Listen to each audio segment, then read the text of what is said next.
On today's show, Volvo reveals two new concepts built on a common architecture.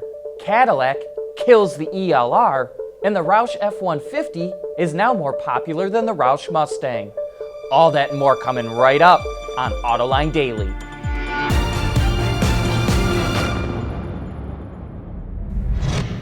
This is Autoline Daily for the 19th day of May in 2016. Yesterday, Suzuki revealed the methods it used to calculate fuel economy ratings for its cars violated Japanese regulations. And now we have more info about the misconduct. Over 2 million vehicles sold in Japan are affected, but not any sold outside of the country. Suzuki denies it did this to make its ratings look better. Instead of doing a single reading for a car, it tested individual components in a wind tunnel and combined the results. The company did this because wind at its proving ground would cause erratic readings. But it didn't have much of an impact.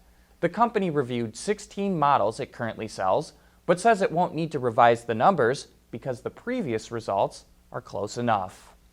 You know, one of the fastest ways we could reduce carbon dioxide emissions is to reduce the amount of carbon in fuel. And that's why the EPA is proposing to increase renewable fuel levels for all types of biofuels. The agency wants to increase total levels for cellulosic ethanol, biodiesel, and advanced biofuels by 700 million gallons between 2016 and 2017. The EPA plans to hold a public hearing about the proposal next month in Kansas City. And for more about the EPA and its midterm review of the CAFE regulations, make sure you check out our newest Autoline this week with Margot Oge, the former EPA Director of Air Quality and Transportation. Look for that episode this afternoon on Autoline.tv. Today's vehicles are sophisticated machines, but supplier Delphi thinks that future connected cars will make today's seem dumb by comparison.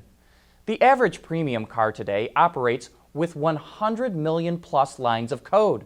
That's about 4 times that of a fighter jet. But in the 2020 timeframe, Delphi believes connected cars will operate with 200 billion plus lines of code.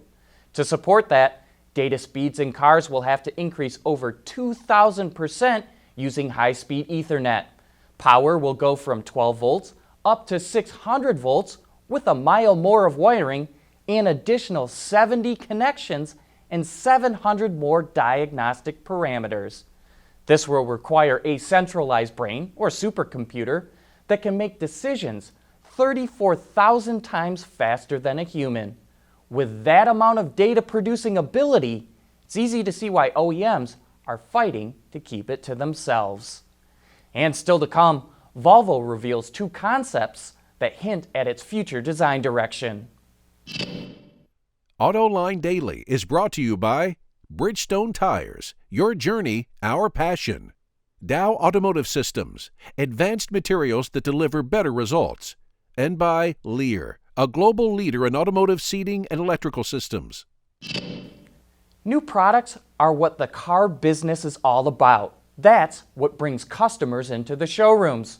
So it's critically important to keep up with what's new in the market. And here are 2 new concepts from Volvo, a sedan and a crossover, called the 40 Series. The vehicles are built on its new compact modular architecture and also hint at the company's design direction.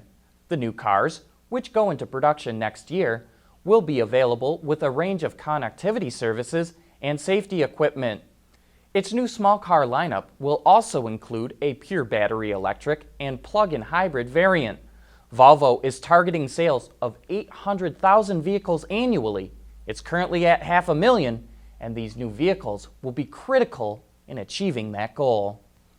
On a recent episode of Autoline After Hours, we learned that Roush sells about 2,000 to 2,500 Mustangs every year. But its new F-150 is so popular, it's now outselling the Mustang. That certainly surprised us. Besides its cosmetic enhancements, the truck features Roush's supercharger kit that boosts output to 600 horsepower and 557 pound-feet of torque. We got a chance to drive one of these bad boys recently, and we'll have a full review coming soon. And speaking of after hours, don't forget to tune in later today. Our special guest is Doug Feehan from Corvette Racing. So if you have any questions, shoot them to viewermail@autoline.tv, then tune in at 3 p.m. Eastern Time for some of the best insider discussions in the automotive industry. And coming up next, BMW shines some light on its new plug-in hybrid, while GM shuts the light on one of its plug-ins. Lear Connexus is the new application suite in vehicle connectivity designed to deliver over-the-air software updates and more from Lear Corporation's E-Systems, leaders in power and data management. When BMW introduced its all-new 7 Series, it announced it would offer a plug-in hybrid version of the sedan, and now we're learning some of the details. The system pairs a turbocharged 2-liter gasoline engine with an electric drive unit that's integrated into an 8-speed transmission. Total output comes to 326 horsepower, which is good for about a 5.5-second sprint from 0 to 100 kilometers an hour. Depending on the model, pure EV range is a little less than 30 miles, and fuel economy comes to 107 to 117 miles per gallon equivalent. These numbers are based on the European cycle, so in the US, they're more likely to be around 23 miles of EV range and about 80 mpge. The 7 Series plug-in goes on sale in July. And speaking of electrified vehicles, the Detroit News reports General Motors is ending production of the Cadillac ELR. This shouldn't come as much of a surprise. The ELR has been a sales dud. A little over 350 have been sold so far this year, and less than 3,000 have hit customer hands since its launch in early 2014. Production actually stopped at the Detroit Hamtramck plant in February, and only a small number of units still remain on dealer lots.